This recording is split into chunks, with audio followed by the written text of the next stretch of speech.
Hello అండి, అందరికీ నమస్తే. నేను మీ హరిత. Welcome to my channel laugh with Vedu. ఈరోజు వీడియోలో ఓన్లీ 3 ఇంగ్రీడియంట్స్ తోనే నెల రోజుల పాటైన నిల్వ ఉండే కాకరకాయ ఫ్రైని ఎలా చేసుకోవాలో చూపించబోతున్నానండి. జస్ట్ ఒక మసాలా స్టఫ్ తోనే ఈ కాకరకాయ ఫ్రై టేస్ట్ అనేది డిపెండ్ అయి ఉంటుందండి.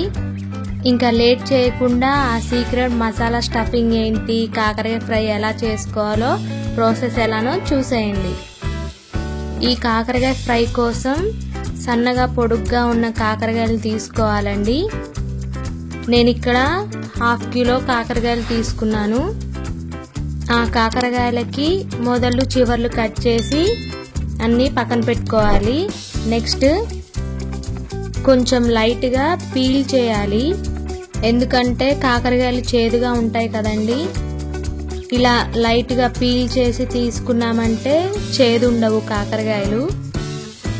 మరీ ఎక్కువగా కాకుండా లైట్గా పైన గనుపులు ఉంటాయి కదా, అవి పోయే వరకు పీల్ చేసుకుంటే సరిపోతుంది. ఈ కాకరకాయ ఫ్రై అనేది చాలా బాగుంటుందండి. మనకి ఎప్పుడైనా టైం లేక కర్రీ చేయకపోయినా, ఊరి ప్రయాణాలకు వెళ్ళినా ఇలా చేసి వెళ్ళామంటే ఎన్ని రోజులైనా అలానే ఉంటుందండి. టేస్ట్ కూడా మారదు, చాలా బాగుంటుంది. కాకరకాయలు అన్నీ పీల్ చేసుకొని నీట్గా వాష్ చేసుకొని మీడియం సైజులో కట్ చేసుకొని పక్కన పెట్టుకోవాలండి. కట్ చేసుకున్న తర్వాత ఇలా మిడిల్లో ఘాటు పెట్టుకోవాలి. వీడియోలో చూపిస్తున్నట్లుగా ఇలా ఘాటు పెట్టుకొని అన్నిటినీ రెడీగా పక్కన పెట్టుకోవాలండి. అన్నిటిని కట్ చేసుకున్న తర్వాత ఆ కాకరకాయ ముక్కలు అనేవి ఒక 1 అవర్ ఆరబెట్టుకోవాలి. ఎందుకంటే ఏమైనా తేమున్నా ఆరిపోతుంది, మనం ఫ్రై చేసేటప్పుడు మంచిగా వేగుతాయి. నేను చూపించే ఈ కాకరకాయ ఫ్రైలో సీక్రెట్ మెయిన్ ఇంగ్రీడియంట్ ఇదేనండి. మిక్సీ జార్లో 2 టేబుల్ స్పూన్ జీలకర్ర, 1 టేబుల్ స్పూన్ సాల్ట్ వేసుకొని ఫైన్ పౌడర్లా మిక్సీ పట్టుకోవాలండి. ఇలా మెత్తటి పౌడర్లా మిక్సీ పట్టుకొని మనం కట్ చేసి పక్కన పెట్టుకున్న కాకరకాయలకి స్టఫింగ్ చేసుకోవాలి. ఇలా జీలకర్ర పొడిని కాకరకాయలకి స్టఫింగ్ చేసి ఫ్రై చేసుకోవడం వల్ల ఈ కాకరకాయ ఫ్రై అనేది చాలా టేస్టీగా ఉంటుందండి. కాకరకాయ ముక్కలన్నిటికీ ఇలా జీలకర్ర పొడిని స్టఫింగ్ చేసుకొని పక్కన పెట్టుకోవాలి. మిగిలిన జీలకర్ర పౌడర్ని ఫైనల్గా ఫ్రై అంతా అయిపోయాక వేసుకోవాలి. నెక్స్ట్ అదే మిక్సీ జార్లో 2 టేబుల్ స్పూన్ కారం, కొంచెం సాల్ట్ వేసుకోవాలి. ఎందుకంటే ఆల్రెడీ జీలకర్ర పౌడర్లో వేసాం కదా. 15 to 20 వెల్లుల్లి రెబ్బలు వేసుకొని కోర్సుగా బ్లెండ్ చేసుకొని వెల్లుల్లి కారం రెడీ చేసుకోవాలి.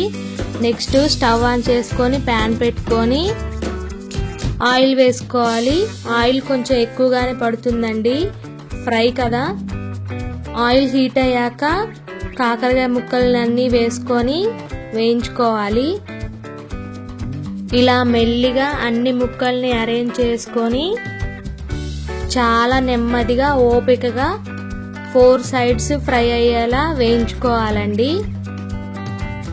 హై ఫ్లేమ్లో పెట్టుకొని వేయించుకుంటే లోపల పచ్చిగా ఉండి ఈ ఫ్రై అనేది తొందరగా ఖరాబ్ అవుతుంది. కాబట్టి మీడియం ఫ్లేమ్లో పెట్టుకొని నెమ్మదిగా ఓపికగా 4 సైడ్స్ మంచిగా ఫ్రై అయ్యేటట్టు ఫ్లిప్ చేసుకుంటూ వేయించుకోవాలి. ఈ కాకరకాయ ఫ్రైలో ఆ జీలకర్ర పౌడర్ ఎంత ఇంపార్టెంటో మనం వేయించేటప్పుడు మన ఓపిక కూడా అంతే ఇంపార్టెంట్ అండి.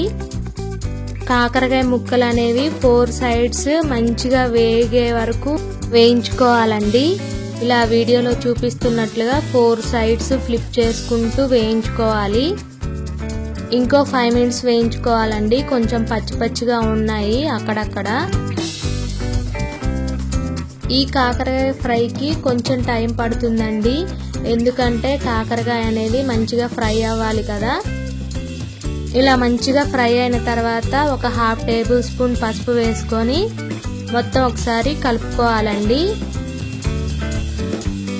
నెక్స్ట్ రెడీగా పెట్టుకున్న వెల్లుల్లి కారం, ఇంకా కొంచెం జీలకర్ర పొడి మిగిలింది కదండి, ఆ 2 కలిపి వేసుకొని మొత్తం మిక్స్ అయ్యేలా ఆయిల్లో మంచిగా కలుపుకోవాలి. ఉప్పు కారం జీలకర్ర పొడి ఆ కాకరకాయ ముక్కలకి మంచిగా పట్టేలా మొత్తం మిక్స్ చేసుకోవాలండి. అంతే, కాకరకాయ ఫ్రై అనేది రెడీ అయిపోయిందండి. చూసారు కదా, మెయిన్గా జీలకర్ర వెల్లుల్లి కాకరకాయ మెయిన్ 3 ఇంగ్రీడియంట్స్ తోనే ఈ కాకరకాయ ఫ్రై అనేది ఉంటుందండి. ఉప్పు కారం అవి మన ఇంట్లో ఉండేవే కదా రెగ్యులర్గా. అంతే, ఎంతో టేస్టీగా ఉండే కాకరకాయ ఫ్రై రెడీ అయిపోయింది. మీరు కూడా తప్పకుండా ట్రై చేసి మీకు ఎలా వచ్చిందో కామెంట్ చేయండి.